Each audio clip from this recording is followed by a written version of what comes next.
왕이 중국 공산당 중앙정치국 위원회 귀환으로 한 달간 이어진 중국 외교부장의 부재 상황은 일단락됐지만 칭강 전 부장을 둘러싼 추측과 의혹은 더욱 확산하고 있습니다. 네, 자세한 소식 베이징 연결해 들어보겠습니다. 임광빈 특파원.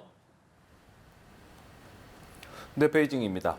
네, 칭강 전 부장과 관련한 각종 루머가 중국 SNS에서도 화제가 되고 있다고요. 네, 중국에서 비슷한 논란이 있을 때마다 엄격하게 작동했던 검열 작업이 이번에는 비교적 느슨한 것 같습니다. SNS에 칭강 전 부장의 이름을 검색하면 홍콩 매체 여기자와의 불륜설 등 각종 의혹들을 어렵지 않게 확인할 수가 있습니다. 친 전 부장의 잠적이 길어지면서 불륜설과 함께 기밀 유출과 관련한 조사설, 또 중병설, 나아가 사망설까지 제기된 바 있습니다. 친 전 부장의 잠적에 대해서 최초 건강상의 이유라고 설명했던 중국 외교부는 각종 의혹에 대해서는 제공할 정보가 없다며 말을 아껴왔습니다. 한 누리꾼은 이를 겨냥해서 루머는 이미 사방에 다 퍼졌다. 오직 바보만이 친강이 진짜로 아프다는 말을 믿을 것이라고 지적했습니다. 한편 지난해 10월 미국 공군대학은 중국 로켓군의 조직도와 주요 간부의 신상, 배치된 미사일의 전력 등이 담긴 방대한 자료를 공개한 적이 있는데요. 이후 로켓군 수뇌부 숙청설이 제기됐고 홍콩과 대만 매체 등은 로켓군 사령관이 지난 6월 말에 체포가 됐으며 전 부사령관은 이달 초 스스로 극단적인 선택을 했다고 전한 바 있습니다. 친전 부장의 잠적이 이 일과도 관련이 있다는 추측이 나오는 가운데 극단적인 선택을 했다고 알려진 전 부사령관에 대해서 지난 4일 질병으로 사망했다고 어제 중국 매체들은 보도를 했습니다. 네, 면직을 하면서 사유를 공개하지 않은 만큼 풀리지 않은 의혹들이 여전히 많은데요. 중국 외교부 모르쇠로 일관하고 있다면서요. 네, 칭강 전 부장이 전격 면직된 다음 날부터 중국 외교부 브리핑에서는 관련 질문이 쏟아지고 있지만 제공할 소식이 없다는 말만 반복하고 있습니다. 중국 외교부 홈페이지에서 친 전 부장 자료가 모두 삭제된 이유에 대해서도 관련 규정에 따라 외교부 홈페이지 정보를 갱신하고 있다고만 답했습니다.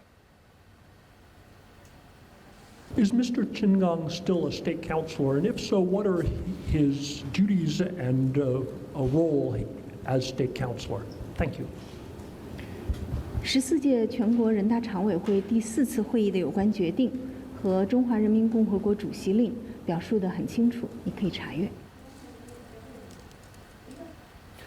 네, 당 중앙위원과 국무위원직을 아직 유지하고 있는 데 대해서 외신들은 해결 안 된 내부의 문제가 있기 때문이라는 추측을 내놓고 있습니다. 상급자인 왕이 공산당 중앙정치국 위원을 다시 외교부장에 앉힌 것은 정치적 위기와 혼란을 수습하기 위해서 고위급 인사를 내려보내는 중국의 전통적 관례에 따른 것이란 분석이 나옵니다. 또 굵직한 외교 이벤트가 잇따라 예고돼 있는 점도 고려한 것으로 보입니다. 시진핑 주석이 당장 오늘 중국 청두에서 개막한 제31회 하계 유니버시아드에서 중국을 방문한 해외 정상들을 만나고 또 다음 달에는 인도 브릭스에서 정상회의도 참석할 예정입니다. 무엇보다 11월 미국에서 열리는 에이펙 정상회의에 참석을 해서 조 바이든 미국 대통령과 정상회담 가능성도 제기되는 만큼 가장 안전하고 최선의 선택을 한 것이란 평가가 나오고 있습니다. 한편 친전 부장의 활동 내역이 모두 사라졌던 중국 외교부 홈페이지는 오늘부터 왕위원회 활동 내역으로 다시 채워지기 시작했습니다.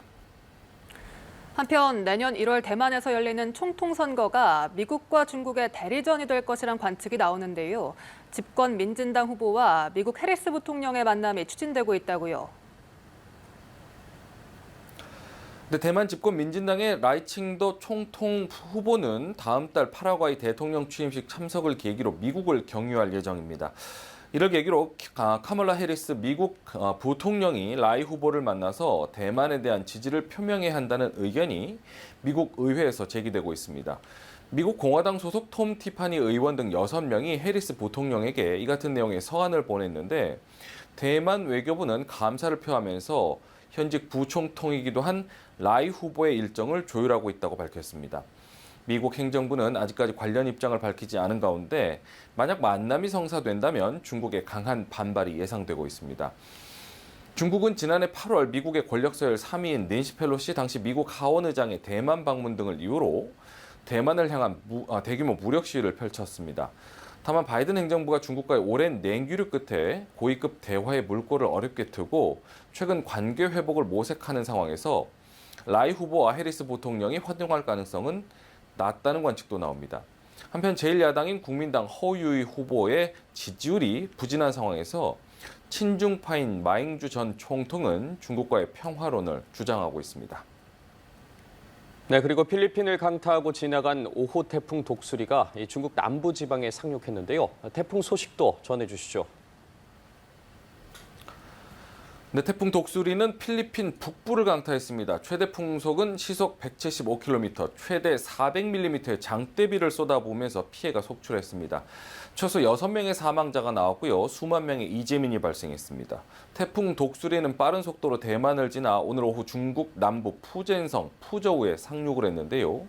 중국 기상당국은 독수리가 푸젠성에 상륙한 역대 두 번째로 강한 태풍이라고 밝혔습니다.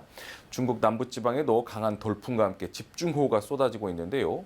푸젠성 지역 열차와 선박 운항이 대부분 중단이 됐고 항공기 200편도 결항됐습니다. 지금까지 베이징에서 전해드렸습니다.